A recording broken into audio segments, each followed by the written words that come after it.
பிரதமர் Dato Sri Anwar Ibrahim தலைமையிலான மடானி அரசாங்கத்தின் மீது மக்களின் நம்பிக்கை அதிகரித்து வருவதாக நெகிரி செம்பிலான் மாநில DAP துணைத் தலைவர் பி. குணா தெரிவித்தார். மக்களின் நலனுக்காக மடானி அரசாங்கம் வகுத்து வரும் மேம்பாட்டு திட்டங்கள் மக்களை கவர்ந்து வருவதாக சிரம்பான் ஜெயா சட்டமன்ற உறுப்பினருமான அவர் குறிப்பிட்டார்.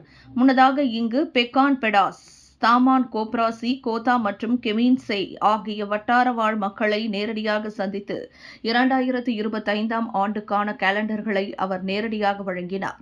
இந்த வட்டாரங்களில் உள்ள குறிப்பாக மலாய் சமூகத்தினர் DAP கட்சியின் மீதான தவறான தோற்றத்தை களைந்துள்ளதாக குறிப்பிட்ட அவர், மடானி அரசாங்கத்தில் அங்கத்துவம் வகித்து வரும் இக்கட்சியின் உண்மையான போராட்டங்களை இவர்கள் உணர்ந்துவிட்டதாக அவர் சுட்டிக்காட்டினார். DAP அனைத்து இனத்தவருக்கும் சார்ந்த ஒரு அரசியல் கட்சி என்ற உண்மை நிலையை இவர்கள் புரிந்து கொண்டதாக அவர் குறிப்பிட்டார்.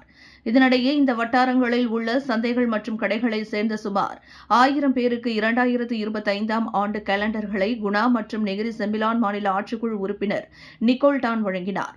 இந்த கேலண்டர்களில் இம்மாநிலத்தின் 11 சட்டமன்ற மற்றும் 2 நாடாளுமன்ற உறுப்பினர்களின் கை தொலைபேசி எண்களும் இடம்பெற்றுள்ளது.